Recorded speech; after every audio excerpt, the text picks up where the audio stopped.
آج دکھانے جا رہا ہوں مسجد کا حال، مسجد کا حال دکھانے کے لیے جا رہا ہوں۔ مسجد میں صفوں میں، ترکی کی مسجد میں صفوں میں سگریٹ کے ٹکڑے ٹکڑے رکھے ہوئے، مسجد کی صف لگی ہوئی ہے، اس میں سگریٹ کے ٹکڑے۔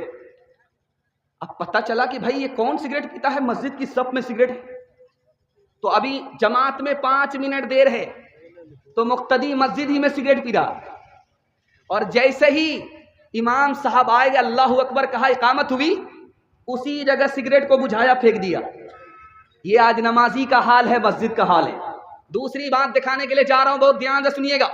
امریکہ کی مسجد میں کیا ہو رہا ہے، وہاں داڑھی رکھی جاتی ہے، کرتا رکھا جاتا ہے اور پگڑی رکھی جاتی ہے، اور امام صاحب آتے ہیں کوٹ پتلون میں، داڑھی ہوتی نہیں۔ اب وہ جو داڑھی رکھی ہوئی ہے اس کو پہنتے ہیں، اوپر سے جبہ پہنتے ہیں، اس کے بعد پگڑی باندھ کر کے نماز پڑھاتے ہیں۔ نبی کی سنت کا اس طرح اگر مذاق اڑاؤ گے، اللہ دنیا میں عزت نہیں دے گا، عزت کا جنازہ نکال دے گا۔ وہ عجب لوگ تھے جانے کیا لوگ تھے، وہ عجب لوگ تھے جانے کیا لوگ تھے، وہ عجب لوگ تھے جانے کیا لوگ تھے، زندگی چھوڑ دی بندگی کے لیے، وہ عجب لوگ تھے جانے کیا لوگ تھے، زندگی چھوڑ دی بندگی کے لیے، ایک ہم لوگ ہیں جانے کیا لوگ ہیں، ایک ہم لوگ ہیں جانے کیا لوگ ہیں، بندگی چھوڑ دی زندگی کے لیے۔ پیغام نکل گیا، آخری پیغام سنانے کے لیے جا رہا ہوں مدینے کے حوالے سے۔ جو لوگ مدینہ جانا چاہتے ہیں دونوں ہاتھ اٹھائیے انشاءاللہ، مرنے کے بعد جائیں گے، ہاتھ اٹھائیے انشاءاللہ۔ یہ دیکھیے، ہر کنیا کے بھی ماموں، دلہا کے بھی ماموں، ہر جگہ ہاتھ اٹھا رہے۔ ایک تو ہم آپ پاگل ہیں کہ 12 بج جانے کے بعد جلسہ سنانے کے لیے آئے، اور یہ پھول پاگل ہیں، ہر پیغام میں ہر سوال میں ہاتھ اٹھاتے جا رہے ہیں۔ چوتھے اور 5ویں پیغام تک اگر آپ بیدار نہیں ہوئے تو آپ کو سیدھے رانچی بھیجیں گے، کیونکہ پاگلوں کا اجتماع رانچی ہی میں ہوتا ہے۔ دھیان سے سنیے گا، چوتھا پیغام لے کر کے آ رہا ہوں، اس کو بہت دھیان سے سنیے گا۔ حضرت عثمان رضی اللہ عنہ کو دشمنوں نے گھیرا، دوستوں نے مشورہ کیا کہ مدینہ چھوڑ دیجئے، مکہ چلے جائیے، آپ ملک شام چلے جائیے۔ ان کا جواب سنانے کے لیے جا رہا ہوں، اس کو بہت دھیان سے سنیے گا۔ جلسہ بالکل آدھا نکل چکا ہے، صرف تھوڑا باقی ہے۔ پیشاب پخانہ روک کر کے بیٹھیں گے، ہاتھ اٹھا دیجئے انشاءاللہ۔ یہ جلسہ خراب نہیں ہوگا، پیشاب پخانہ لگے 9 2 11 ہو جائیے گا۔ دھیان سے سنیے گا۔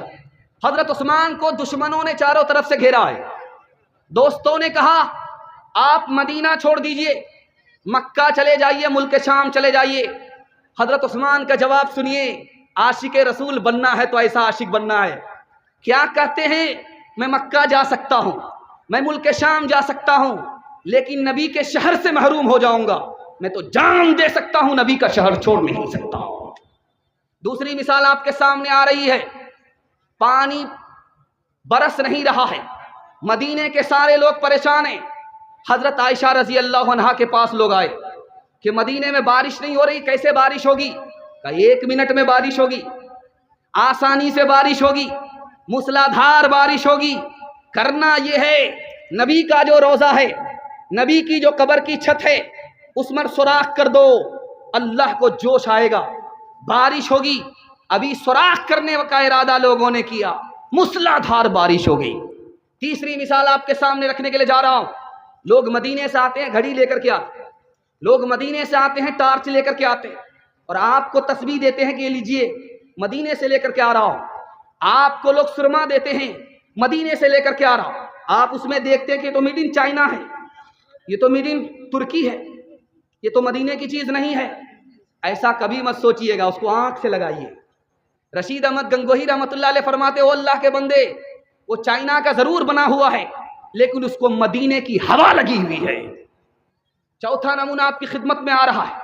یہاں کے غیر مسلم پنڈی جی نے سوال کیا کہ جب ہندوستان سے ہوا مدینہ جاتی ہے تو گرم ہو جاتی ہے، ہندوستان سے جو مدینہ جاتی ہے ہوا وہ ٹھنڈی ہوتی ہے، اور جو مدینے سے ہندوستان ہوا آتی ہے وہ گرم ہو جاتی ہے.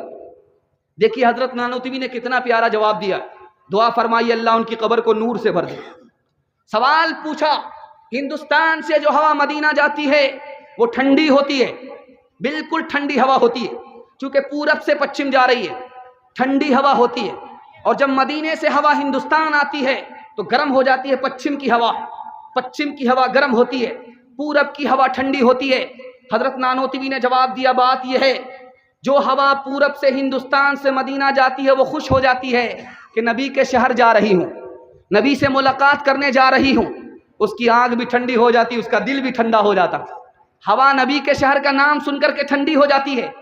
لیکن جب وہی ہوا مدینے سے ہندوستان کی طرف آتی ہے اس کو غم ہوتا ہے کہ نبی کے شہر سے جدا ہو رہی ہوں، اس لیے اس کا دل جل بھن جاتا ہے، وہ گرم ہو جاتی ہے، ٹھنڈی نہیں رہتی. 2-3 مثال پیغام کو ختم کر رہا ہوں، دھیان سے اس کو سنیے گا، بہت دھیان سے سنیے گا. سونا آپ کے گھر میں ہوگا، اس کو ہاتھ میں لے کر کے آپ مسلیے، یوں کر کے مسلیے، اس کے بعد ناک سے لگائیے، بدبو آتی. آپ تجربہ کر کے دیکھیے گا. سونا ہے گھر میں، عورتوں کا زیور ہے، لے کر کے ہاتھ پر رکھیے، ہاتھ پر لے کر کے اس کو مسلیے تو سونے سے بدبو آتی ہے. غور کیجئے، سونا سب سے زیادہ قیمتی ہاتھ پر لے کر کے مسل دیتے ہیں، اس سے بدبو آتی ہے. وہی سونے کی محبت اگر دل کے اندر اتر گئی تو دل کتنا بدبودار ہو جائے گا. دوسری بات کو یاد رکھیے، ہمارا دل زندہ ہے یا مردہ ہے کیسے پتا چلے گا؟ اگر بیان سے جلسہ سے جاگ جاتا ہے تو اس کا مطلب ہے کہ سو رہا تھا. اگر جلسہ کے بعد بھی ہم سدھرتے نہیں ہیں تو اس کا مطلب ہے کہ یہ دل سویا ہوا نہیں ہے. سویا ہوا ہوتا تو جلسے سے جاگ جاتا، یہ مر گیا ہے اس لیے جلسے کے بعد بھی جاگ نہیں رہا ہے. تیسری بات بتانے کے لیے جا رہا ہوں، آپ شوق سے اسکول میں پڑھائیے اپنے بچے کو، آپ ڈاکٹر بنائیے، انجینئر بنائیے، لیکن انجینئر بن کر کے وہ کیا کرے گا؟ 2 روٹی کمائے گا، 2 بوٹی کھائے گا، بس اتنا ہی کرے گا. آپ کا بچہ اسکول میں پڑھ رہا ہے 2 روٹی کمانے کے لیے. اگر وہ مدرسے میں پڑھتا، اس کے بعد اسکول میں پڑھتا تو اس کو خدا بھی مل جاتا، رسول بھی مل جاتا. آپ کے دل میں دنیا کی محبت ہے، اللہ رسول کی کوئی قدر نہیں ہے.